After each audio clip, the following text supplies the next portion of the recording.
লাইফে প্রচুর ঘুরতে ইচ্ছে করে, প্রচুর ভাই, কিন্তু যখন মানি ব্যাগটার দিকে তাকাই না, আসলে ঘোরা টুরা এগুলা জানলা দিয়ে পালায়া যায়। মানে কেন যে ভাই এই ঘোরার মন মানসিকতাটা আমার খুব বেশি। আমি জানি আমার মতো যারা আছেন তাদেরও এই ধরনের মন মানসিকতা, যে লাইফে প্রচুর ঘুরতে ইচ্ছে করে, কিন্তু মানি ব্যাগের দিকে তাকাইলে ঘোরা টুরা থাকে না। তো এই আর কি, টাকা পয়সা কামাইতে হইব, প্রচুর ঘুরতে হইব। লাইফ তো একটাই, এই শর্ট একটা লাইফের মধ্যে প্রচুর পরিমাণে মেমোরি ক্রিয়েট করতে হবে। অ্যান্ড দিন শেষে কোনো আক্ষেপ ইমোশন এই বিষয়গুলো নিয়ে বসে থাকলে চলবে না।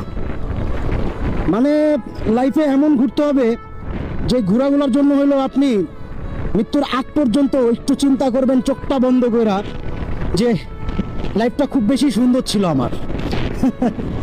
যার কারণে এটা বলা যে লাইফে প্রচুর ঘুরতে ইচ্ছে করে, কিন্তু ভাই মানি ব্যাগের দিকে তাকাইলে আর ভাল লাগে না। ওই আর কি, যার কিছু নাই তার একমাত্র আল্লাহ আছে, আল্লাহর উপর ভরসা রাখি, দেখি প্রচুর কবে নাগাদ ঘুরতে পারি। ঘুরতে ঘুরতে একটা সময় গিয়ে নিজের যত কমপ্লেন, নিজের যত আক্ষেপ ইমোশন, এই বিষয়গুলো একদম দূরে সরে ফেলে আসি। সব কিছু মিলাই জীবন, সব কিছু মিলাই বাঁচতে হবে।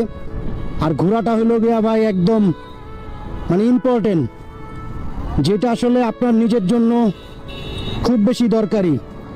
আপনি যদি ভাই ডিপ্রেশনে থাকেন, আপনি যদি ভাই মানে অ্যালোন, একাকিত্ব, হ্যান ত্যান বক্কর চক্কর জিনিসের মধ্যে নিজের আটকে রাখেন, তাইলে আমি পার্সোনালি সাজেস্ট করব ভাই একটু কষ্ট হইলো মানি ব্যাগের দিকে না তাকায় ঘুরতে যান।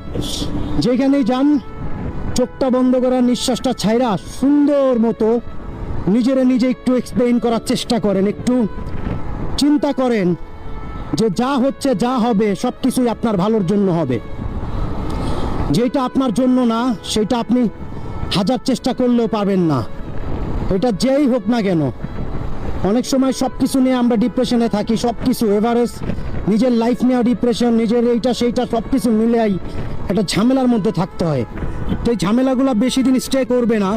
যদি আপনার মনে হয় যে না, আপনার দিক থেকে আপনি একটু নিজেকে এক্সপ্লেইন করার চেষ্টা যদি করতে পারেন, অ্যান্ড এক্সপ্লেইন করতে গেলে তো ভাই আপনার